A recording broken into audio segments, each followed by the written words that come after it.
Whew. What's up, world?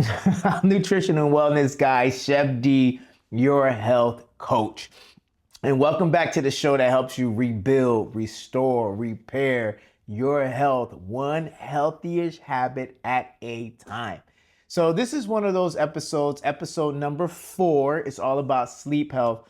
And this is not, we're not talking about getting to bed early kind of sleep. Sleep health is talking about all of the behavior and patterns surrounding the time you do get into bed and from the time you wake up. Sleep health is not saying, hey, I got my 7 and 8 hours in, because guess what? Some of us are getting 7 and 8 hours in and you still feel tired. You still feel worn out. You don't have as much energy as you used to. That is sleep health. And this episode, which I'm very excited about, I think I'm excited about all the episodes, but I'm particularly excited about this because I was one of those people who was so focused on my 7 to 8, some people even need 9 hours of sleep, that I wasn't focused on what sleep health actually was. I didn't understand the other components on ensuring that I went to bed healthy and I woke up healthy. Like this, it's a whole game changer, especially for me. Not needing alarm clocks and your circadian rhythm just being set to a point where you can wake up refreshed. It's a game changer, trust me. So I'm excited about this episode, and let me throw this disclaimer out right at the beginning. I'm not a sleep specialist. I'm not a sleep doctor. I don't even know if that's a thing. I'm not even a sleep scientist. I am a certified health coach, and I'm here building a community where we all come together to learn and share and build on how we all can have better sleep health. I like to bring some red flags that I've done through research and other experts have shared. I like to share some habits that are sustainable, that we can do every day or every other day to help build on better sleep health. And then I like to talk about what are the functions of sleep health. What's happening when we're getting good sleep? How is the body restoring? How is the body repairing itself? How are we setting ourselves up for good energy, for better moods? Because some of us, we moody.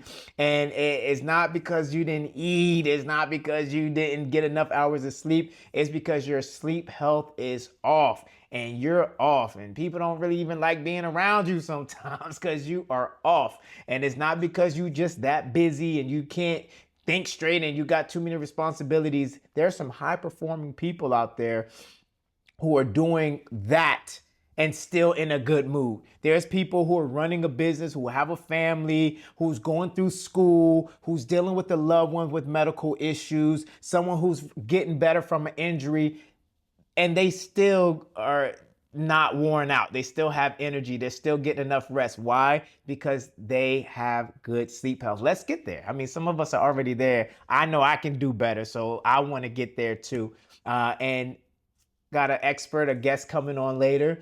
I'm excited to share that conversation with you all. So some of our questions, I had some questions about sleep health, and we can see what that looks like on a deeper level. Other than that, as you guys know, I'm not here to treat. I'm not here to diagnose. I'm not here to cure whatever's going on in your sleep world. I'm here to just show certain habits and patterns and red flags so that way you can also do your homework and research with your trusted provider. You have to have a trusted provider, because without that, no matter what your provider is telling you, you're going to always second guess it, especially if your body is telling you something different. So hopefully this might be that episode where something you heard stood out and you went back with your provider and your provider dismissed it. Maybe it helps you do some research to look for a different provider. And that's just that's what this is about. I'm going to be 100 with you guys. That's what this community is about. There's things in our lives that are broken. We're here to see what may be broken, and then we're here to fix it. We're not here for insanity to do the same thing over and over again and expect different results. We're here to uncover every area of our health journey and see what's working, what's not working. How are we eating? Who is our provider? What is our workout looking like? What is our sleep looking like? This week, when we talked about 5 red flags, and again, this is for all of you who are listening and watching this. Each week, we do a 5 red flags of whatever the health concern. So this week, we dropped 5 red flags that your sleep health may be trying to get your attention. And then later on in the week, we followed up with 7 daily habits to transform your sleep health the healthy-ish way. You guys know I'm the healthy-ish coach. So I'm all about having your cake and eating it too. I'm a foodie before I'm a health coach. I love to eat. I'm a chef. Like I tell people, I'm a foodie. I have my undergrad in culinary arts. So I love cooking. I love eating. I never make food the enemy, especially whole food, responsibly raised food. That's never the enemy. Even as a flexitarian, where I don't eat or consume as much meat as a typical American diet, I don't throw shade on what other people are doing or what other people are eating, because people have different relationships with food, and that's fine. I don't expect that there's any perfect size. Even when I coach clients, whether it was in the military or with my personal brand, I always had a baseline that you had to be okay where you were as we figured out ways to improve where you wanted to be. There is no perfect size. I've dealt with people who had the abs and had all the muscles, clack, clack, clack, pow, and they were super unhealthy. Sleep health was off, gut health was off, things were off emotionally, mentally, spiritually, physically. They just had the physical thing going on, but everything else was off. I know some females who I would coach and just have conversations with, and size 1, size 2, size 0, and still very unhealthy and very unhappy. So the grass is not greener on the other side. It's green where you water it. So let's water the grass where we are right now. And today we're talking about sleep health. And where are you in your sleep health? Let's be honest. Where are you in your sleep health? Yes, you may be getting your 7 to 8 hours, but how are you feeling throughout the day? So let's talk about some red flags that we covered this week and see if any of these stick out to you. So one of the first red flags that we talked about for sleep health that you should be on the lookout for is when you wake up more. Flag number 1 was when you wake up more tired than when you went to bed. So this was a big one because it means you slept, but you did not recover. When your sleep cycles aren't hitting the deep restorative stage or REM, this could be a sign that you're off. If you're not hitting that slow wave sleep, something could be off. Another flag that we talked about was you crash hard midday even after eating a breakfast. So a breakfast is helping you fuel yourself throughout the day. You're breaking the fast that you had while you were sleeping, or whatever morning segment you had your fast. Some people do intermittent fasting. So your breakfast could be a late breakfast. It could be an early breakfast, whatever the case may be. It's supposed to fuel you throughout the day. So if you're finding yourself sluggish and tired midday, and you're feeling like, I feel like I got hit by a truck. I'm so tired. I just had coffee. I'm still tired. I had a midday nap. I'm still tired. This could be a signal that your sleep is out of rhythm. And also it could mean that your blood sugar levels are swinging from poor overnight sleep. Flag number 3 was you're waking up between 1 a.m. to 3 a.m. It could be 2 a.m. to 4 a.m. This is not random. What happens is during that time, your body is cleaning and fixing and repairing. Your body gets to focus on its own internal functions. So when the liver detox and the blood sugar imbalance and there's high cortisol levels, it means the nervous system isn't properly winding down. The 4th flag that we talked about was you have intense or vivid dreams every night. What does that mean? Now, dreaming itself, as we talked about earlier in the week, dreaming isn't unhealthy. But when you have constant vivid dreams, it could mean with some of the other flags that there is poor REM regulation and fragmented rest. And the 5th flag that we talked about is you feel wired, but also tired at night. So imagine going through the whole day. You are like, oh my gosh, I can't wait to get home and get in the bed. I am exhausted. You took your shower and you're just like, I am done. But then you're scrolling for a whole hour or you're watching 2 episodes of your favorite series, or you just knocked out a whole movie. What happens is you're out of rhythm because your hormones aren't there. And some people are overthinkers. I'm an overthinker. I'm guilty as charged. So for me, I like listening to nature sounds at night to help calm my mind down. But not lately. Lately, I've actually been pretty good with that. Like I've been able to just fall right asleep, working out at the right time, not too late, eating properly, and just monitoring some other key factors. This has been a great week for me. I've learned some really great things this week from some of the other videos that I shot. And I've noticed that, oh, wow, like before I'm like, okay, let me go put on my nature sounds like usual. And I don't, like I'm knocked out and I'm up the next morning without an alarm. And that's something that used to happen when I was in the military, but I love the fact that it's happened naturally. I'm waking up ready to get up. I'm waking up excited to get up, excited to get to the gym, excited to go on the balcony and get some sunlight. Like I'm excited about that. And before I wasn't. It used to be a real hard thing getting out the bed. So those are some of the red flags that we talked about. Now, after the red flags, we started to talk about 7 daily habits. But before we get into that, let's talk about what does sleep do for the body. So when we're sleeping, we got to understand it. Yes, it feels like a luxury. When you get under the covers or you get into bed, you do the little shaky thing and you're just so happy to be in bed. Understand this, that sleep is a health function. So it is a requirement. It's not optional. Don't let these people fool you. Like these go-getters, you know what I'm saying? Like, oh, sleep, you don't need sleep. You gotta grind. You sleep when you dead. No, you'll be dead before you sleep. Like, no, you gotta make sure you are incorporating sleep, because sleep is what makes a high performer perform high. Just straight up. Sleep is not a luxury. It's not something you'll get around to doing. You need sleep. And don't think, oh, I'll just catch up over the weekend. The body doesn't work like that. When there's a real thing as sleep debt, and it's not hour for hour to repay your sleep debt. Sometimes it's a very imbalanced way of trying to pay back that sleep debt. If you went Monday through Thursday with 5 to 6 hours of poor sleep, and then you're trying to catch up, over the weekend, it really doesn't work that way. We got to kind of have a consistent flow. So the top functions of sleep, here's a list. I think you guys might like this. How many is there? I got five top functions of sleep. So function number 1, physical repair. So while you're sleeping, muscles, tissues, immune cells all repair during sleep. So all you people are looking for gains and looking to lose weight, you think it's happening at the gym or shortly after the gym. No. It's happening when you sleep.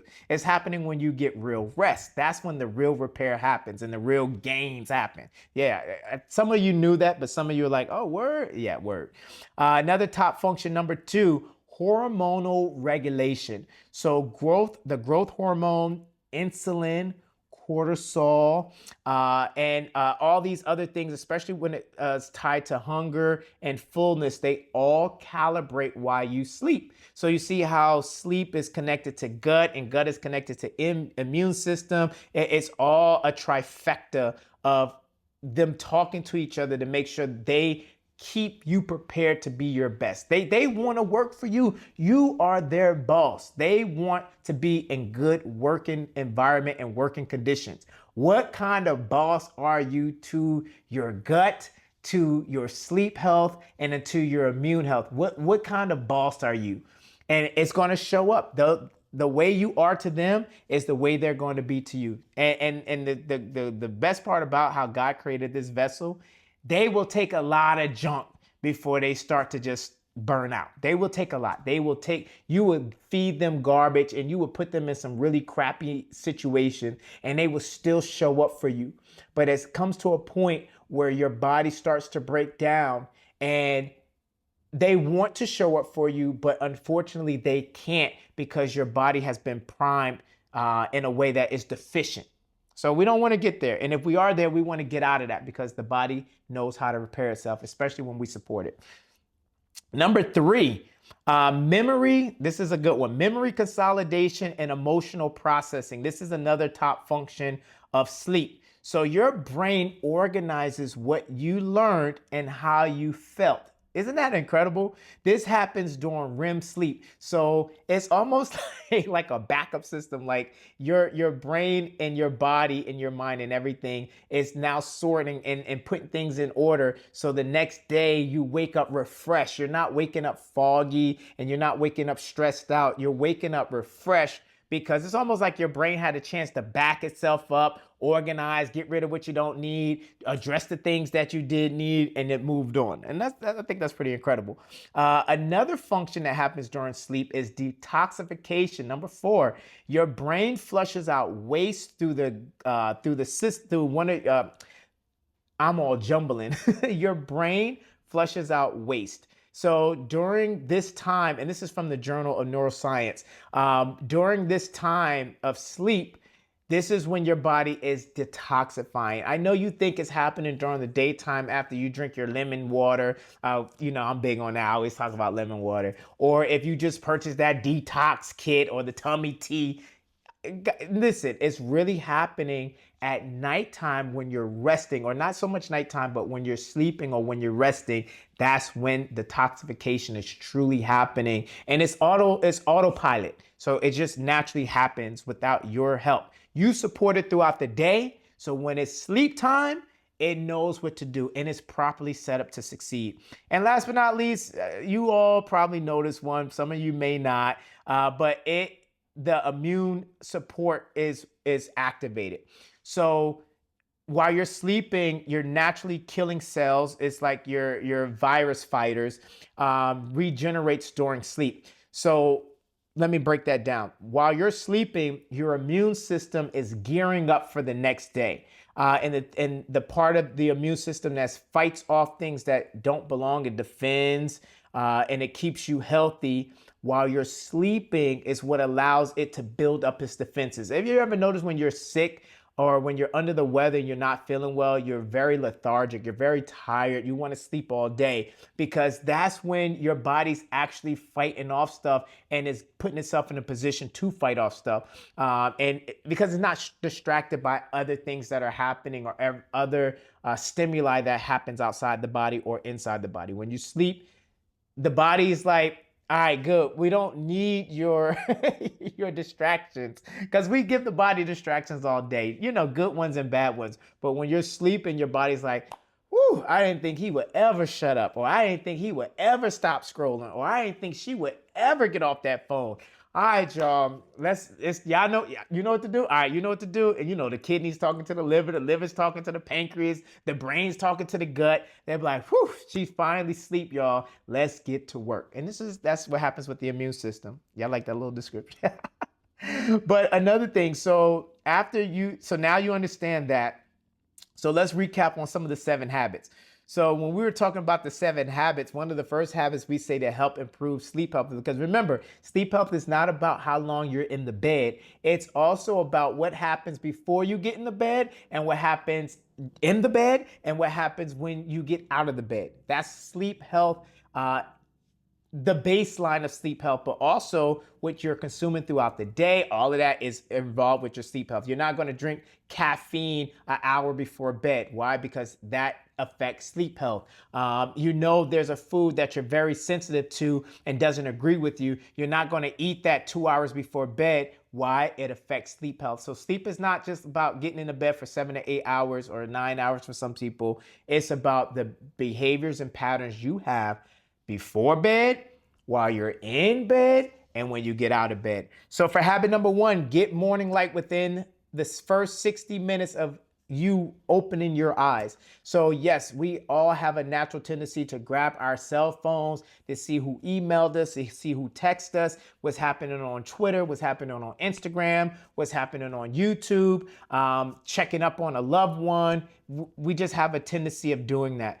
However, if you just commit, let's say 10 minutes to just getting some natural sunlight, it doesn't mean that the sun has to be bright all in your eye. It could be overcast, but as long as you get some natural light, it will help with your circadian rhythm and it will help with your sleep health. Another thing is habit number 2, we say set a screens off time. So that blue light at night suppresses your melatonin. As long as you're staring at your screen, your body is still alert. It's realizing that, hey, it's not time to go to bed anytime soon, because this human being needs my attention. They need my emotion response. They're going to need me, and I can't slow down yet. So you want to make sure you get rid of that blue light at least 60, 90 minutes before bed, or use some amber glasses, or, like I have a no phone in the bed rule. It's just that simple. Don't have a phone in the bed. If you, even better than that, don't have a TV in the bed. But that's going to be hard to do. I even got a TV in the bed. But if you can help it, try to make sure that the bed is for resting, and the bedroom is for resting and sleeping and whatever else your business is. But try to make sure that when it's sleep time, it's sleep time. Habit number 3, we talked about balancing blood sugar at dinner. We're saying that when it's time for dinner time, you don't want to load up on all your carbs at that time. You want to be more protein, healthy, fat heavy than carb heavy. Because guess what? When it's time to process those carbs and those sugars, you're spiking your insulin, and you're crashing your energy. Now, some people say, well, don't you want to crash your energy for bedtime? Not that kind of crash, because guess what happens? You'll end up waking up around that 1 o'clock, 2 o'clock, 3 o'clock, 4 o'clock mark, and you're having a hard time to go back to sleep just because you are eating. You're not balancing your macros the right way so close to bed, or you're saving your carbohydrates for dinner time, and you should be spreading that out for your breakfast and lunch, and be kind of low carb for dinner, so that way you don't spike and you get to really lull into your sleep time. It's just a habit.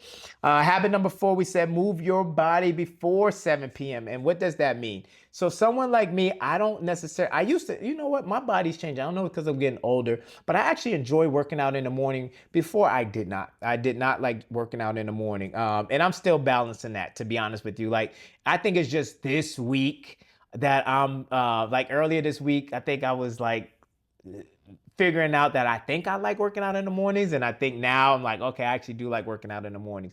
But what I'm saying is, as this habit, try not to work out 2 to 3 hours or 1 hour before bedtime, because your body, the adrenaline is still going, and it's going to be harder for you to get some rest. Now, for the person say, well, that doesn't affect me. I work out and I'm able to go to sleep right away. I get you, but we're talking about overall sleep health. And just because your body may have adjusted to that behavior doesn't mean that is a behavior that supports good sleep health.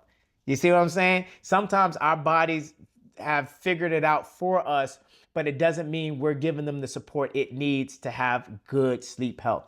So try, anytime 3 hours, before 3 hours of you going to bed. If you are an evening workout person, I know it sucks. You in the gym and people on their phone, they're not getting off the machine. You hate working out like right around 5, 6, 7 o'clock, and maybe you go to bed at 10 or 11. So that's your window, but you hate it because everyone's in the gym. I got you, but find a way to get it in so you're not, let's say 2 hours. Let's say if you're going to bed at 10, try to have your workout finished by 8. Or if you're going to bed at 11, try to have your workout finished by 9. Let's start there, you know what I'm saying? But don't have it so close. And another habit we talked about, this was like habit 5, magnesium-rich foods. So pumpkin seeds, almonds, even a banana, believe it or not. People think bananas are spiking, your sugar, but it does help with, it's a magnesium-rich food. Or you could just do a magnesium supplement. This can help to relax your muscle and your nervous system, just calm things down. Habit number 6, we said just create a wind down routine, like a 3-step process. Dim the lights. When all the lights are bright, your body's still alert, is ready to go. So start making the environment cozy. I want us to start being intentional, and I want us to protect our sleep health. When it's time to go to bed and you're getting ready to wind down, you need to be clear about it. The people in the house you live with need to be clear about it. And you need to get to a point where you say, I have to protect my sleep health at all costs so I could be my best version for myself and for the people who depend on me. And that's all. There's no exceptions. There's no But no, there's no excuses. You have to be your best for those who depend on you and for yourself. So give your sleep health the support it needs. And habit number 7, cool down your room. So your body temperature needs to drop in order to fall into a deep sleep. I run cold all the time. I like to be hot. Actually, I love to be warm.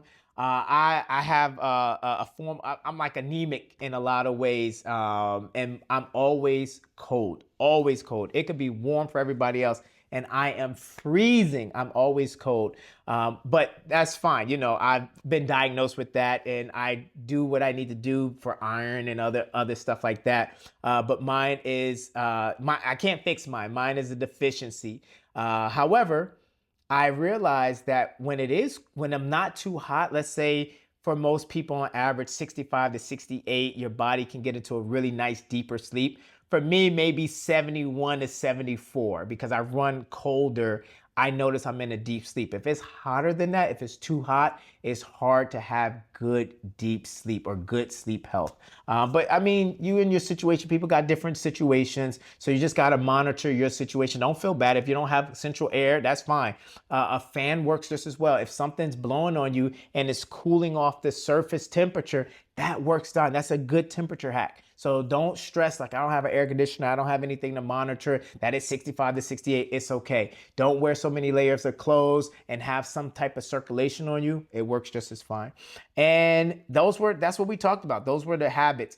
Before we get into this conversation that I had with this amazing expert, before we get into that conversation, let me just give you a few insights, and we'll talk about some of this with our person. But here's some insights for your sleep health that I want you to pay attention. I want you to walk away with this before we get into this conversation.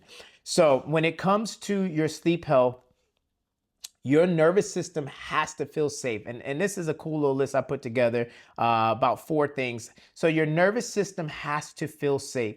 Sleep only happens when your body is in a parasympathetic, or it means rest and digest state.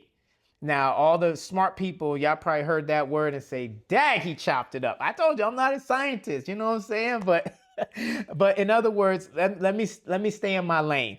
Sleep only happens when your body is in a rest and digest state. So stress, late night worries, or overthinking keeps you in a fight or flight mode. Even watching your favorite show, you may be like, I'm not stressed, but watching a series or on your phone, your brain is still being activated and you're not telling your body that we're about to wind down. Another thing, number 2, and this is only 4, your liver impacts your sleep. So this is cool. I like Chinese medicine. I'm one of those who I like holistic, naturopathic way of doing things. So according to traditional Chinese medicine, waking between 1 to 3 a.m. is often linked to liver overload. A lighter dinner, more bitter greens, and some dandelion tea may help this. So if you're waking up between the 1 and 3 a.m. or like we say 2 and 4, this could be an indication linked directly to your liver. Check out the liver video because we have some more insight on that as well. Number 3, sleep is a hormonal conversation. What do we mean by that? Your sleep cycle depends on melatonin and cortisol. So artificial light, caffeine, even blood sugar spikes throws it off. Herbs like ashwagandha, and I know people say, well, you don't say it like that, people from the Southeast Asian areas, but here in the U.S., we say ashwagandha forever. We say ashwagandha. I say ashwagandha. I mean, you could come from if you want to, yeah, but I say ashwagandha. Passion flower, or even magnesium glycinate can support the reset. So that way, when you're having good, healthy sleep, your body, they can talk to each other. They're not distracted. They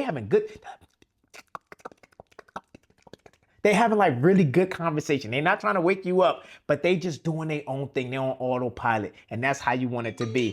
And when it comes to sleep needs rhythm, not just hours. So go to bed and wake up around the same time, even on the weekends, is a plus. So consistency helps regulate your body clock better than a one-night catch-up. And this is what we're talking about with the sleep debt. It don't work that way. This is great. Here's the conversation I had with our guest. I hope you guys enjoy it. And thanks for following us on this journey. I mean, I appreciate it. Episode 4. I was like, what finger is it? Check out this conversation. Awesome, awesome. Oh my goodness. This is full circle. Community, I want you to meet Dr. Nancy Silva. This is somebody who is very special to me. And I say this is a full circle moment. I feel like all my guests are special. However, if I had to pick one of my favorites, she would be Oh, one of my favorites, mainly because of her inspiration and her get me on track. So just for the community to know, um, Nancy was my professor. She was my first professor wow. for my bachelor's of nutrition science degree at Purdue Global. And she was the person who introduced me to the world of naturopathic, just to understanding the naturopathic community. Yes, I understood nutrition and understood, eat your veggies, do your workouts. But there was a deeper level that I didn't know that I didn't know. And she unlocked that for me. Ooh, And it was more special for me because I was actually in Iraq at the time. So I didn't know if I wanted to do school. It didn't make sense because we were originally going to Kuwait. And at the last minute, they say, you guys are going to Iraq. And I'm like, and I was already registered for school. And I'm so thankful to God that you were my first professor because you had the knowledge, you had the grace, you had the understanding. I was overseas, and you just worked with me, but you also challenged me. You didn't make it easier, which I appreciated. You said, "Hey, here's the bar, and let's just see how you get to this bar and above." And you did that by giving great seminars each week. Fun story. I mean, in Iraq, there's no Wi-Fi, there's no there's no internet, there's no AT&T, there's no Verizon. We have wow. these little wireless pucks, and we would have to buy minutes on these pucks, and they worked by Wow. satellite.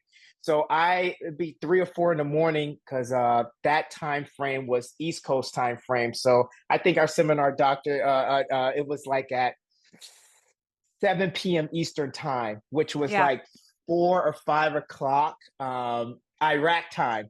And I Wow. remember just tiptoeing out of our sleeping quarters so I didn't wake anyone with my computer, with my Wow. puck and my stool. And I would just go in the middle, just going outside, trying to find it. Once I get a service, I'll plant Wow. right there. And for 1 hour, you would Oh just have me man. dialed in. So That's I amazing. thank you. Yeah, that's you, Nancy. So I thank you so much. And then I had you for I think two other classes. So I just want to let the community know that there is a connection there, and it's a full circle moment that this woman here, this hero of mine, invested so much. You really did. You invested so much in me, and I just want to say welcome. So welcome. How Thank are you you. feeling? I'm super excited to be here, really, David. Awesome. I Aw. just, I really support your cause. It's something that's dear to my heart, spreading the information about health and wellness, right? Mm, Nutrition and all that. And so I'm just super excited that you've started this podcast and hey. you're moving on, just bringing it out there. So yeah, I'm stoked. I'm Awesome. from I love it. California originally, stoked. So Hey. yeah. Yes, indeed. And so before we get into and just this is for those who've been watching, obviously for the whole episode, we've already unpacked sleep health. But before I get into it, I want you guys to put some respect on her name. So I'm gonna read her bio. Ah, And this is just a small taste because she's very modest. You'll see this throughout the podcast, obviously. A very modest individual, but someone who is very unique and also inspiration for me to go to the next level. So I want to be a naturopathic practitioner, cool. and Nancy gave me the blueprint. She said, "Hey, this is how you do it. Here's some." Good. This is a good school to go to. This is a good program. These are some of the courses you need to take here. After you complete those courses, here are some ways that you can give back with that learning and with that discipline you now have. So I'm very excited that I am in that process of the next stage of getting closer to being an NP, even though, an ND is the goal. But, it's baby steps right now. So I definitely want to practice holistically and be in a position to really help people as an alternative source. I don't want to ever get to the point where I'm putting down our current medical system, because I know Mm-hmm. that it can be easy to do that. It can be easy to Mm, say, hey, mm-hmm. the doctors don't care and the system is broken. But Mm, that's not true. Not all things are broken and not all doctors don't care. It's just there are other ways to go about it. And I want to provide a different alternative. So I'm mm-hmm. going to read this off. So Dr. Nancy Silva is a seasoned health science educator with over 17 years of experience in online teaching and more than 20 years of hands-on healthcare expertise. With a rich educational background in naturopathic medicine, biology, and nursing, she brings a powerful blend of academic insight and real world clinical knowledge to her students and professional work. As a licensed naturopathic physician, Dr. Silva is passionate about empowering others with the tools to thrive in the field of health sciences. Her teaching areas span health science, nutrition and wellness, including courses such as anatomy and physiology, vitamins and supplements, holistic health, food science, and complementary medicine. She's especially known for her evidence based, student centered approach and her commitment to creating collaborative learning environments.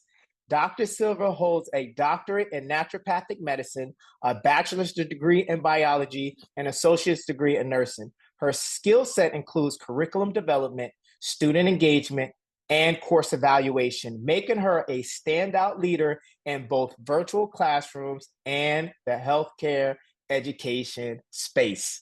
Woo! That sounds I, like a I, lot. I need like a I feel exhausted. I need like a button for sound that it could be like a whole crowd, like a stadium cheering. Oh no. Oh my gosh. Ah, yeah. Wow. All right. Well, So it just let's dates get me into it. actually. It shows how old I am. No, That all you look happened great. over many years. Okay. Yeah. But yeah, no, it's been great. Hey, it's there. And the beautiful part about it, that's what legacy is all about. Legacy Mm. is little by little, step by step, time by Yes. time, Yes. sowing seeds. And Yep. I mean, Nancy, you don't get to see all of the seeds that come up. I'm one of Hmm. those seeds. I'm one of those seeds that you actually get to Yeah. see Ah, breaking through the soil, you that's what I'm know? so excited about. Yes, I love that. I Wow. always imagine that, working in education, that first off, giving that information that hopefully that person can take on, right, and use in their own Mhm. life, but also then spread out to their family, maybe their friends, and then bigger to the community, right, which is what you're doing. So yeah, it's I great. appreciate that. Yeah. Awesome. Well, let's get right into it. This is what we're here Okay. for. We're here about sleep health. And we went over some components of sleep health. We talked about 5 red flags, Nancy. We talked about 7 habits that this community can start today, just to Okay. kind of get a better idea of sleep health. We even talked about what is sleep health, because some people think it's just turning off the lights and saying good night, but they don't understand that there's pre-sleep, sleep, and post-sleep, and the behavior surrounded around that will either complement your sleep time or Hmm. it will take away from your sleep time. Yeah. So can you share with our community what is sleep health to you? Like when you hear that, what does that mean to you? The first thing I think about is the importance of sleep and how most people aren't aware of how important it is. So we often kind of think that is one area we can cut, right? Like, oh, it doesn't matter. There isn't really a lot of information out there about how important it is. So people think it's okay to miss sleep and miss sleep regularly, when actually it impacts your health tremendously. So it contributes to obesity. There's a lot of hormone regulation that goes on when you're sleeping. Growth hormone is released, so there's a lot of cellular repair and regulation of immune cell activity, but there's also effects on hormones like the hormones that control appetite. And clearly we have a problem with obesity in this country, right? Or overweight and obesity. So those hormone uh, hormones that control appetite are actually regulated during sleep.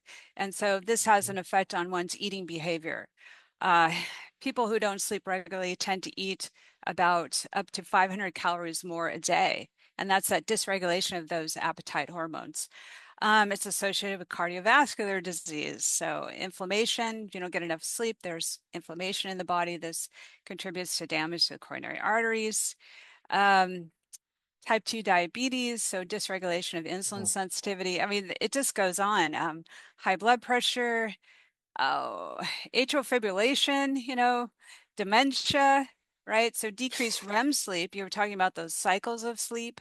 So one is deep sleep, where growth hormone is released, and there's a lot of regulatory action going on with different hormones. But then there's REM sleep, where people who have less REM sleep actually have an increased risk of dementia and also of atrial Mm. fibrillation. So oh, when I sleep and think of sleep health, it just kind of explodes. There's just so much there, Wow. and people really need to understand that yes, exercise, nutrition, definitely, but also sleep, right? And I'm going to throw in there stress reduction techniques. But yeah, these are all key things that we need to think about all the time and take care of ourselves. Wow. Yeah, I know, right? There's just so much. It's and this is good because, like you said, it's not taught enough. There's not enough Yeah. awareness.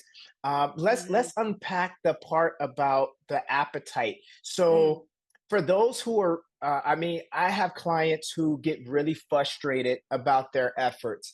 They're working out. They are, being very intentional about their diet, but Hmm. they're not either seeing the weight loss that they're looking for, and even some of my clients who are looking to pack on some lean muscle, they're not Hmm. seeing it, and they get very frustrated and they can't Hmm. understand why their hard work is not showing. And you mentioned that, you said, hey, the appetite, there's ghrelin, I think, and leptin. Right, So right, those two, one that is hunger, one that is satiation, right. and they're off, and the cortisol is off. Do you mind Yes. unpacking that a little bit to help someone who may be listening now, who may be frustrated, saying, hey, I'm doing everything I'm supposed to do, but they just didn't think about the sleep part?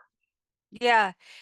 People who get less than 7 hours of sleep a night, uh, leptin goes down. This is the one that's supposed to tell us that, we're full, right? We're You're okay. good. We don't need to You're eat. satiated. So, yeah, so this goes down. This works against you. And then ghrelin goes up, which increases appetite, right? So, when you are awake, these hormones are disrupted and you want to eat and you'll eat more. The studies show that people eat up to 500 calories more a day when those hormones are disrupted. So there's that. And then as far as the muscle, um, if you're getting deep sleep, then growth hormone is released in massive amounts during deep sleep. And this affects protein synthesis, right? Muscle protein synthesis. So this can be impacting one's ability to grow muscle. Yes. Yeah. Yes. So yeah.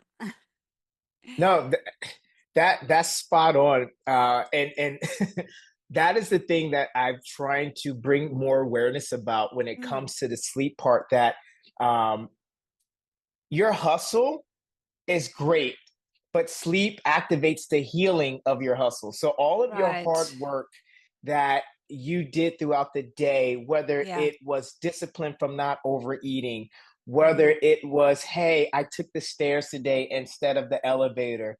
You know what? I did find time to get rid of some stress. I did a yoga course, or I had some great prayer time, some great meditation time.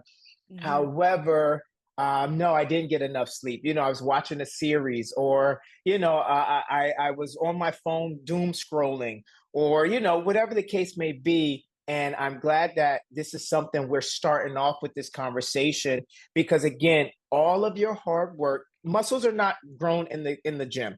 Losing weight doesn't happen in the gym. That stuff is, you're sweating, and I think people think the sweat is the burning of fat, and not Mm. understanding that that's your skin that is cooling down the body. Yeah. Yes, you Temperature are regulation. yeah, yes, Yeah. temperature regulation, part of the hormone side. Some people think that I sweat so much, so that is contribute. I get when they think of the water weight part, but it's just Yeah. a very small part of you losing anything. And Mm. what really happens is when you're sleeping, That's when it happens. You said something earlier that I also want you to unpack, Nancy, in regards to when you're sleeping, there's hormonal balance. Can we talk about the cortisol part? So, when you're still up, the reason why you are craving or you get hungry, whether you're watching a series, whether you're cramming late night as a student, whatever the case may be, can we break it down a little bit on why our bodies may be working against us when our cortisol levels are still activated? Because I think some people understand that they heighten when you first wake up, and then as you're starting to wind down, your levels should be coming down. So this Hmm. is a two-part. Can you speak a little bit about the connection to cortisol and getting good sleep, and then also unprocessed emotion in cortisol? Mm. So Okay. going to sleep stressed out with your Oh, cortisol high, ew. or just in general? Yeah. Okay. So cortisol and melatonin, the big sleep hormones, right? Adenosine is in there as well. But so cortisol naturally starts to rise early in the morning. This is just part of our circadian rhythm, right? So cortisol is the hormone that makes us feel awake, alert, right? So Hmm. it naturally rises, actually starts around 3 a.m. So it starts to go up and it's at its peak about an hour after you get out of bed. So we want that. We want to feel awake and alert, right? And we want to promote that by getting, this is getting to sleep hygiene, right? But by getting some sunlight in the morning, that helps that process of cortisol being released. So they say, depending on where you live, 2 to 10 minutes or so, maybe longer, depends on if it's a cloudy day. And it needs to be sunlight that's not filtered, so not through a window. A window actually reduces it. Uh, you need like 50 times more. So Wow. it needs to be you stand outside or you open the window. Even the screen actually can get in the way. But anyway, so you need that sunlight to enhance that. And then as you go about your day, when it gets down to the evening, cortisol should be at its lowest, and then melatonin should be rising. And melatonin is That's good. increased with darkness, right? So a lot of us make the mistake of keeping the lights on in the house, right? Or staring at our phone or computer screen or something like this. And this is feeding light into the eyes and it's feeding that cortisol mechanism, right? So it's keeping you awake and you don't Mm. want that. And it's also blocking that melatonin release. So really what you need to do, this is again, sleep hygiene is let's say after dinner, you turn off the overhead lights. You can have little lights off, in lamps, lower lamps. You don't want overhead light. It's this whole mechanism where your eyes take it as the sun. Okay. So you want Mm. that off, you want low lights, and you want them dim. Even red light bulbs actually are helpful. And not the kind, how Wow. people use the kind to stimulate collagen, the face mask. That's actually a very bright red light. You don't want that. Don't put Yeah. that on thinking that that's going to stimulate melatonin. It's going to do the opposite. But anyway, little red light bulbs in your lamps, ideal. You have enough light to get around the house, but you're not stimulating that cortisol and you're allowing melatonin to release. So melatonin, of course, being that sleepy hormone. So as far as stress, which is a big problem, right? That's why I threw in stress reduction in those top four for healthy living, right? Exercise, Yes. nutrition, sleep, and stress reduction techniques. So most of us are chronically stressed. I mean, this is a heck of a world we're living in here. Uh, there's a lot of stressors and we have very busy lives. And we have to recognize that stress elevates cortisol levels. It's just a primitive response. The brain is set up this way. Normally it was made for, dealing with stressful situations like running from an animal or something, right? But now we're constantly living with this low level of stress and we have elevated levels of cortisol all the time. A lot of us do. So we need to discharge that, right? So we can discharge that with stress reduction techniques. Lots of studies out there. Yoga is helpful. Meditation is helpful. Hmm. Exercise decreases the stress hormones. So something in your routine that's going to help you reduce that excess cortisol level in your body. Is that if you don't, then you've got this elevated cortisol that you're dealing with when you're trying to sleep. And then when you Mm. go to sleep, it can wake you up. So as I was saying, cortisol naturally starts to rise around 3 a.m. And a lot of people Okay. wake up at 3 a.m., right? This is kind of a thing people will say. And that's because if your cortisol cup, let's say, is already full because you have this chronic kind of elevated level, and now you get the natural rise at 3 a.m., it's like a little overflowing cup, right? And it'll wake you up, right? So you want that down to a normal level so that when that natural rise happens, you don't wake right up, right? So yeah, does that Wow. answer your question? I'm not sure if I addressed it Yes, all, no, but 100%. And you just, this is amazing because so I'm learning too. This is good for me. That's why I love the coach's corner because I'm learning. Like yeah, I I could do you could do all the research you can want to do. And some stuff is theoretical, but when you get with a professional expert, someone who's passionate about what they do, they unlock things and they make things, make more sense. One thing I want us to touch on, I'm gonna introduce it and I'm gonna pivot. So this is gonna throw them for a little loop who's listening. So I do get questions from clients who work overnight.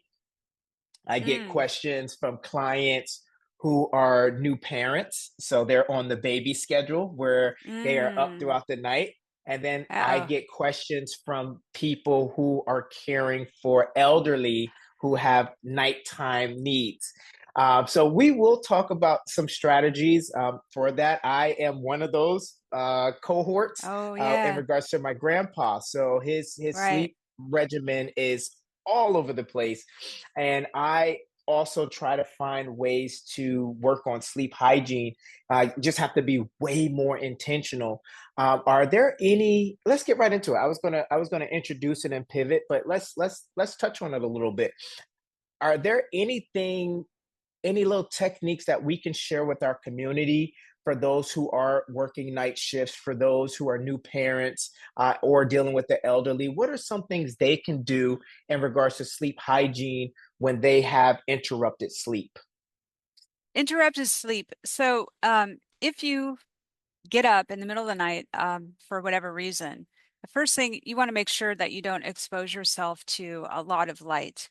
Right. Yes. So, okay, you had to get up, but did you really have to turn on that overhead light? That's really going to complicate things. It's going to tell your brain it's time to get up. Right. Mm, So, you want to avoid that. The next thing would be, let's say, when you're ready to go back to sleep, when you have that opportunity, then if you're having troubles, you can tap into different protocols. There's the yoga nidra protocol where you can do certain breathing techniques and this sort of thing that will help you get wow. to sleep. Yeah. So those are the things that come to mind. Don't turn on the overhead light and use some sort of breathing techniques and things to get back to sleep. Makes sense. And for the people, and this is one that I share with some clients who work overnight, and maybe you could piggyback on this. When you are working at night, it's not like, because I know there's certain things that our bodies do. We'll talk about in a little bit as far as what certain organs are doing at certain times. Like the body's literally in repair, and it's the best time for the body not to be distracted by our needs and wants. The body gets to go on pilot control. It's not worrying about any of the distractions that we deal with day to day. It gets Yeah. to really just focus on repair. But what I tell some of the clients is when you're dealing with a night schedule and during the daytime, blackout curtains. So you need to mimic what nighttime looks like, even though it is the daytime. That's the Hmm. biggest thing. You either need to be in a room. You may not Hmm. be able to black out your whole home, especially if you live with other members of your family or if you live alone. You want to Hmm. black out that room to mimic as much nighttime as possible. The Yeah. second thing is the phone. Just put the phone away. Uh, Even those at nighttime, like, let's say the baby did wake up or the elderly woke up or you woke up, because Hmm. whatever caught your attention. Sometimes people's first habit is to grab the phone, to either look at the time or Yeah. to, for whatever. It's just a natural thing I see some people just do, grab the phone. Just Yeah. know that is going to mess up you going back to sleep right away. Hmm. The other thing is the temperature of the room. Mm. So when it's too warm, I'm Hmm. very, very cold all the time, Hmm. Nancy. I'm always cold. Really? So I like to be warm. I like to almost be like, and I didn't understand this was affecting my sleep. Like Mm. 78 degrees, 80 degrees in the Oh, house was ooh, comfortable for me. oh, Uh, but I didn't understand how that affects sleep hygiene, yeah, and just put myself in a state that the body is, when the body should be relaxed, is trying to regulate body temperature, yeah, and I didn't understand that. yeah. What's your piggyback on that, or any of So, that? yeah, that is another piece in melatonin release is core body temperature dropping. So it needs to drop about 2 to 3 degrees for to enhance that melatonin release. So they say a room about, on average 67 degrees, some range Hmm. in there, right? 65 to 68 They're like is going 65 to to, 68. Yep. yeah, yeah. Yeah. That's going to enhance that your body's ability to drop its core temperature. So yeah, that is a mistake a lot of people make where they've piled on the comforters and I get that, it seems cozy and all that, but you've got to make sure that you're allowing your core body temperature to go down. Yeah, Yes, very much. And because the sleep, I like how you said that, sleep hygiene. Yes, this episode is all about sleep health, but to have good sleep health, you have to have good sleep hygiene. that's right. Uh, can you, can we talk about, no, go for it. What are you going to say? Oh, I was thinking about other things that affect temperature. So there's two other things that affect your body temperature, and that would be eating. So food, you want to make sure you don't eat You about just three read my hours mind. before. Oh yeah, okay, cool, You cool. did. There we go. Yay, yay. So food has a couple effects on sleep, but one of them is temperature. So if you eat too soon before it's bedtime, let's say about 3 hours is the cutoff, 2.5, 3 hours. If you it, Eating increases your metabolism. When your metabolism goes up, your body temperature goes up. So that's Mm, going to affect that piece. So that's important to think about. And then exercise. So exercise helps people sleep. Actually, if you consistently exercise like 30 minutes of moderate aerobic activity, that actually increases the amount of deep sleep you get. So it's mm, great. It's just a matter of timing. They say if you're going to do a high intensity exercise, you need to cut it off about 4 hours before bedtime. So, but moderate or, light, let's say light exercise, you can do more close to bedtime. So things to think about. And again, that has to do with that's a body good one. temperature. Yeah. Yeah, that's a Oh, yeah, great and one. also there's some release of cortisol and things like that too when you exercise. There's a release of it, but it also reduces it. So anyway, you've got to time it Yeah, just right. it's the timing. Like you said, it's all about the timing. And Mm, when you start, and this is why we started off this conversation reminding everyone that sleep hygiene and sleep health is not just in the bed. Like, hey, I got this amount of sleep in. Like, I got 7 to 9 hours of sleep. Why am I not seeing better results? Why am I still tired? Why am I moody? Why am I all over the place when it comes to just energy? And we're like, hey, listen, it's also before sleep. So here's some nuggets that Nancy just dropped. Be intentional about what you eat. I know sometimes people have a nighttime snack. Now, there are some foods that does contribute to better sleep. I know pistachios, or just some things that have tryptophan that would allow for you to but that's not that's not a best practice I like to share with clients, because snacking is I call it the gateway drug, because if you have something salty, then you're gonna want something sweet, and if you have something sweet, you're gonna want something salty, and then you're yeah, gonna think you want to wash it down with a beverage, and maybe you don't yeah, want water. You're gonna want to yeah, probably get a tea, then you're gonna spike yeah, it with honey, and you're gonna do yeah, all these different things. And yeah. and again, it's all about the timing. Even tea drinkers, I love drinking tea. I had to get to the point, if valerian root, or if I'm using any of those nighttime tea, I have to get to the point, no honey, no sugar. It almost defeats the purpose, because now the glycemic side you're raising as you're trying to reduce. And again, it's not a killer. It's all about healthy-ish, Nancy. So we're I want people to be able to have their cake and eat it too. So Yeah, sometimes you may need a spell of honey in your tea before you go to bed. I get it. But the whole point of this, the point we're making is, exercising before bed. I know I used to be that person who didn't like working out in the morning, and I didn't like the daytime when everyone got off of work. So I would try Uh-huh. to work out like 8 o'clock, even 9 o'clock at night with the Oh. 11 o'clock bedtime. And I Oh, couldn't okay. understand. Yeah, but I Yeah. was still, I couldn't fall asleep. I couldn't Yeah. understand why I was not sleepy. Too And you close. just hit it. You just hit it. It's Mm-hmm. too close. Food Mm-hmm. too, because after you do your workout, you want a Mm-hmm. protein shake Yeah, or you want a right. snack. Yep. So, Yeah. So food, and let's talk about the tea as well. So, mhm. one raises the body temperature, right, as we just talked about, but also the kind of food you choose, right? So, if you eat refined carbohydrates, uh, this is going to mess with your, so refined carbohydrates, processed foods, sugars, things like this, right? So it's going to mess with your blood sugar levels. So initially they're going to increase, and then insulin's going to increase, and then the blood sugar level is going to drop, and that's going to actually increase cortisol and epinephrine. So Oh, this is going to happen when you're sleeping. If you eat this too close to bed, or even wow. for dinner, let's say, this is going to happen. It's going to wake you up. You're not even aware of what's happening. You just know you're waking at night, or it's going to disrupt your sleep. So you're not going to get great restorative sleep. The other thing, the tea sounds lovely. You just got to make sure it's not caffeinated, right? So caffeine 100%. Yeah. has to be 8 to 10 hours before bedtime is the cutoff. So caffeine disrupts adenosine, another sleep molecule. So if Mm, you have caffeine um, 8 to 10 hours during that window before bed, that's going to great. disrupt your sleep. So, yeah, it's about timing, what and when you eat, right? Hmm. Yeah. Yeah, no, and I love that.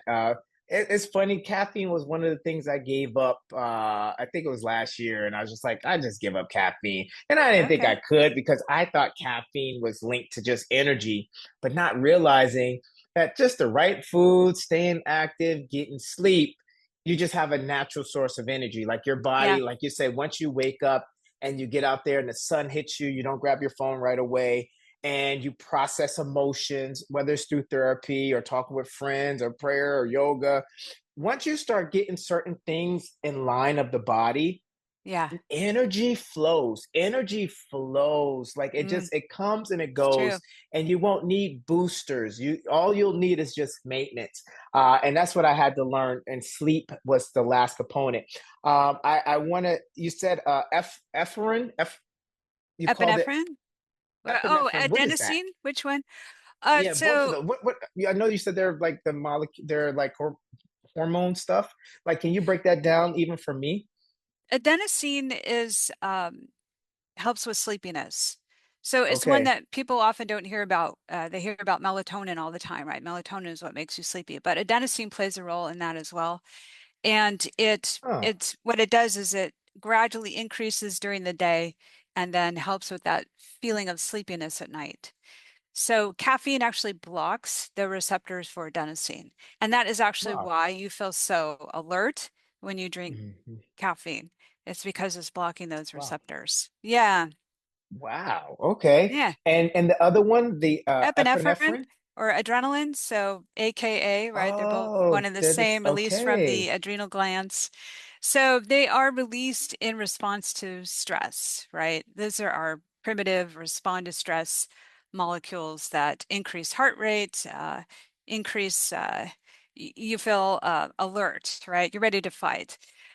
Okay. But that is released when you have drops in blood sugar as well. So it's a primitive mechanism. It's, oh, you have a drop in blood sugar, you must get out and move about and find some food, right? So this is Mm, not something you want to raise when you're trying to sleep. Um, wow. yeah, unless you really do need to forage for food. But Yes. Get out there, hunt and gather. yeah, yeah, right. Jeez. So I'll share these three things, and then let's get into some questions. How does that sound? Some common Okay. questions that some of the people. And one of the things that I had here in my notes that I did want to talk a little bit about, because you said it earlier, and this is specific to um, my grandpa with dementia, Oh, and just cognitive health. And the thing about sleep health, which I feel why there isn't so much information out there yet, There's a lot of information, but I mean, it's not out there enough for people to get their hands Talking on. about it. Yeah. Yeah, talking about it is because it's one of those parts of the body's function that it takes a while before the effects really start showing up. And Mm, usually at that mm-hmm. time, not so Yeah. much that it's late, but the compounded effect has already taken its toll.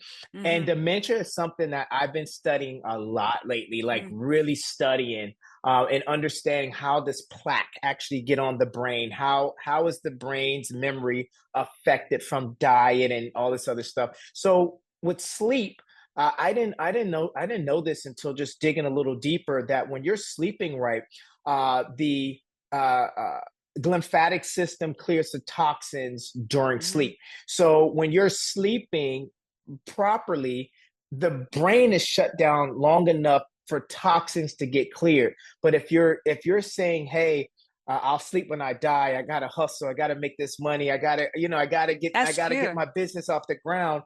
What's Yeah. happening is you're accumulating toxins that then turn into plaque, and then the receptors and the connectors start to not fire off as effectively as they did when you were in your 20s or 30s, because we feel invincible when you're in your 20s, your 30s, your 40s. You feel like, oh my god, my memory's sharp, but it starts showing up. Some people say, hey, you know what, my memory's just not that good, or what was such and such name, or how did you do that? And they're not understanding that these are some early signs that the brain may be dealing with, future drama that you just haven't seen yet. Yeah. What can you speak on that just a little bit, just in regards to the brain and how much the brain needs sleep and just all that good stuff as far as nutrition, but sleep. Yeah. So one thing you mentioned, the lymphatic system. So you've already described that. That's great. There's removal of toxins. There's this whole flushing that's going on. So that's obviously Mm, key. Another thing is REM sleep. So we often think of the deep restorative sleep and how that is impacting us, and that is big. There's a lot of regulation of hormones and all that going on. But in REM sleep, that's when your brain actually consolidates memory, and there's actually, mm, they call it pruning of the synapses. So there's stuff that's going on where the brain is consolidating memory by way of pruning the synapses and this sort of thing. So this is why decreased REM sleep is associated with dementia. There's this action going on that is necessary. And REM sleep, gosh, REM sleep, is another thing I just thought about as far as food or beverage intake. One thing that decreases REM sleep is alcohol. And a lot mm. of people drink alcohol, and especially in the evening, right? And they actually say that you need Wow. to stop drinking alcohol within 3 to 4 hours before bedtime so that you don't disrupt REM sleep. So yeah, and Wow. recently I was reading an article where they gave an average of every 1% decrease in REM sleep increases dementia risk by 9%. So it's that important. Um, yeah, Whoa.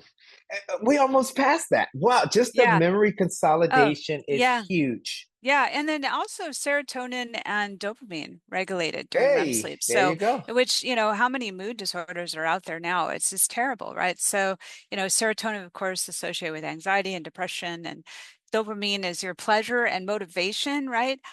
I don't know about you, but I feel a lot of people these days often don't feel motivated, right? Yeah, yeah. So you got to wonder, I often tell my students, no one's going to tie this back for you. All those Mm, disruptions in your nutrition, and now you have cancer, or your disruptions in sleep, and now this or that is happening.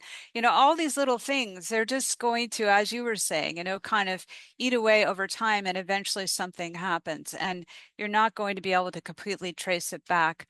You just have to yeah. be aware and be proactive. Yeah. And like now, and listening and community, like, and this is why this platform means so much to me, and connecting with like-minded and smarter people than I am, because this gives us the tools to take it back.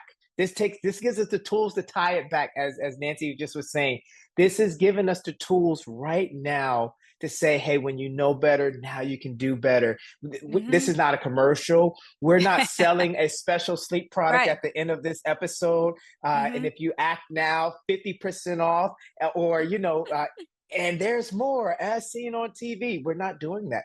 What we're doing with this platform is just reminding you of how magnificent this vessel is. And Yeah. if you set it up for success, it has been designed to make Hmm. sure that you do well in life, because there's already enough stress going on in our environments. The last thing you need is to be an internal battle going on. As you're trying to take care of your external, battles going on, and Hmm. just this episode is so valuable for me too, in regards to reminding me the importance of sleep health, and making sure that we make the connection that sometimes our sadness, our depression, our lack of motivation, our lack of losing weight, our lack of gain, our crankiness, our moodiness, our isolation times, all of that sometimes can be directly correlated to sleep hygiene. Yeah. And it's not so much about getting another pill or getting another this. Sometimes it's just as simple as being intentional and aware about what it looks like in your circle of influence, because we have circles of influence where we Mm. can control it. I get it. New mom, new dad. It's going to be rough for you for a little bit. I get it. Someone taking care of the elderly. It won't always be this way, but I get it. Sometimes it's rough. Even those who are working overnight, I get it. It's going to be a little bit more challenging, but it's still doable. You still Yeah. naps, and there's other things Hmm. you could be doing to support the lack of, until you can get to homeostasis. Yeah. And that's why I love this. I love this platform, and I'm so glad you just joined me on this. You took me to Yay. another like eye-opening moment. Before we get to the end of this, as we're finishing up, one thing I did want to get a little bit more understanding is on REM.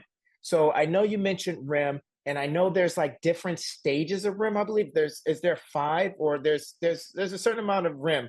What what a what is REM? Like why do we talk about REM? What is REM? And does this correlate to bad dreams? Does this correlate to good dreams? What is that? The whole REM process. Why do we have REM? Oh, REM. Okay. Rapid eye movement stage of sleep, right? And this is Mm, just a part of sleep where there's a lot of emotional processing going on. Uh, the brain is just trying to process things. It's the best way I can describe it. So it's that was laying good. down, there's learning, there's laying down of information, and that's where that pruning of the synapses comes in. So it's just Mm, there's those different phases of sleep just so that different actions can go on, right? So deep sleep being restorative, REM sleep being this thing where the brain is allowing memory to occur, right?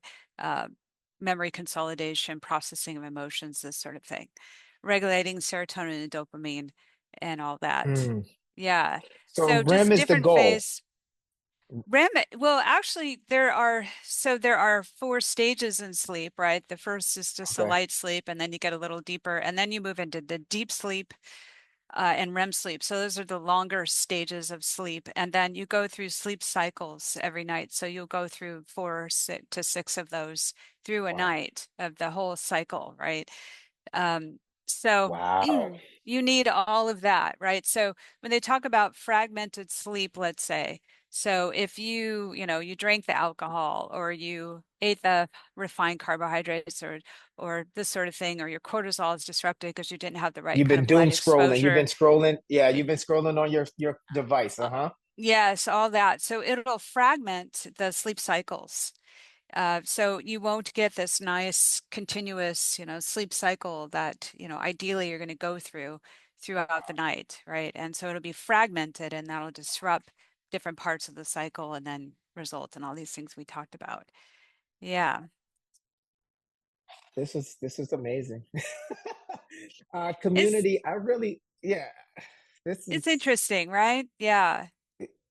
it's just another appreciation for the body, and I believe that community, I got something out of this. And I learned even more about the value of sleep hygiene.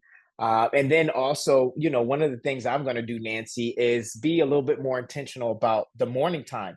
So I thought just the sunlight, just pulling back my blinds and letting the sun in was enough.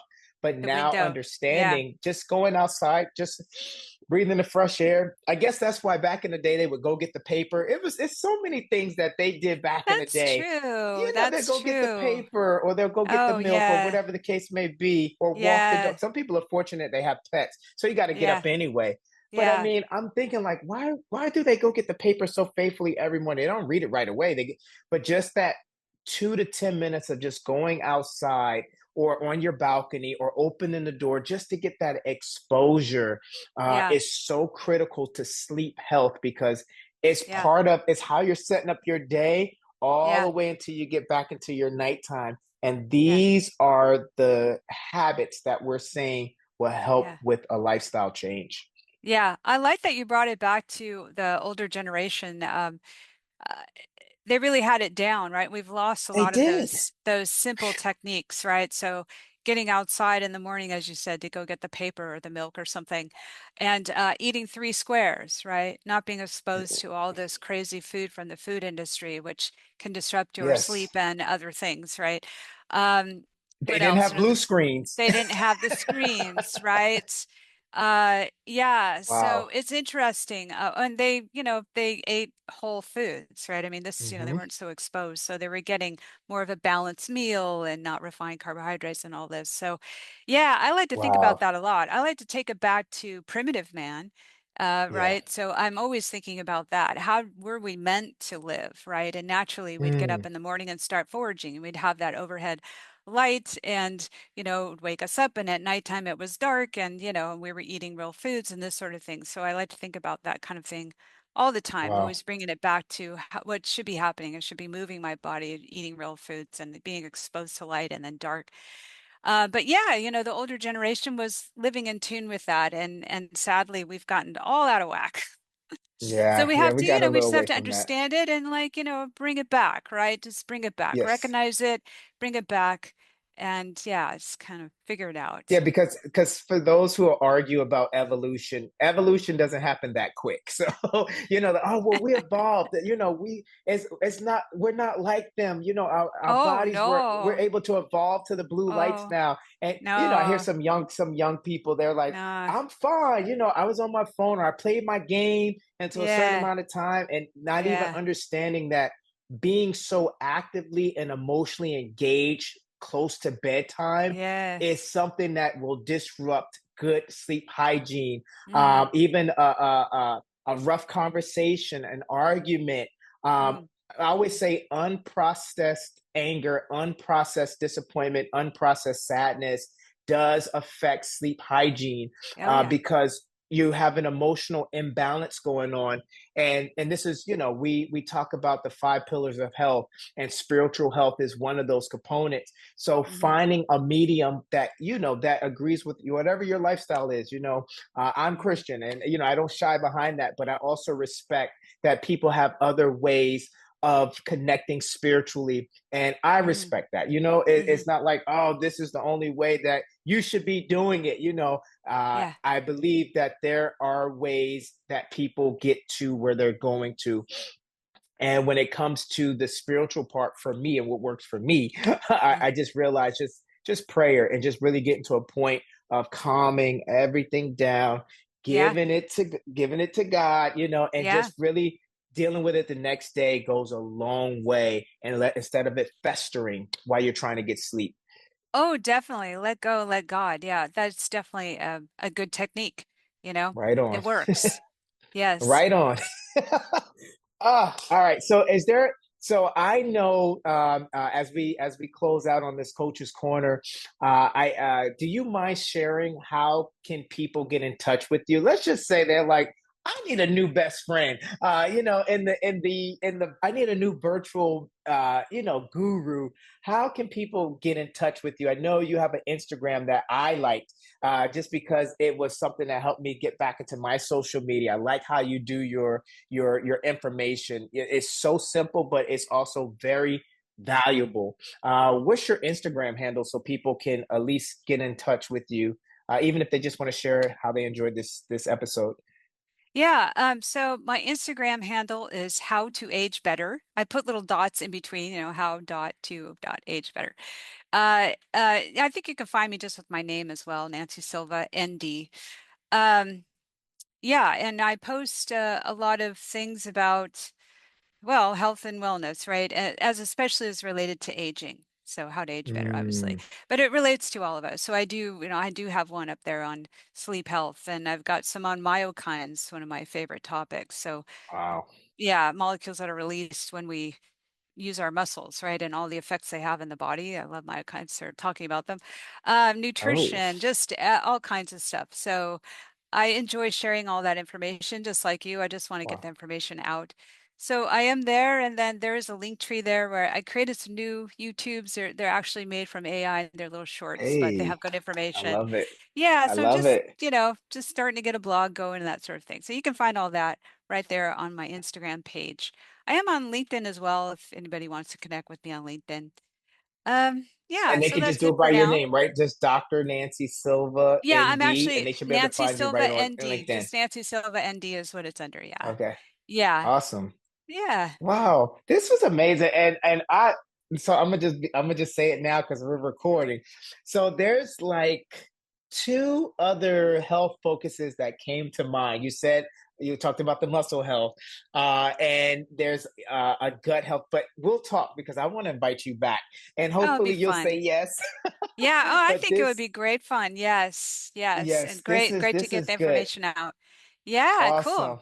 Yeah. So I just want to thank you, community. Thank you all for just being a part of this experience. We do not take you for granted. This is just the humble beginnings of getting started, and our heart is really just to get the information to you. We're not here to sell you on any gimmicks. We just really want to create a platform where people can listen and watch and see that there are ways to be in control of your health, and this is a living example, a living legend to let us know what that may look like. And we appreciate you, Nancy. Thank you so much for being my guest here on Coach's Corner. And remember, health is wealth. And I'm just here to make sure you're getting paid. Until next time, yum on. Awesome. Thanks so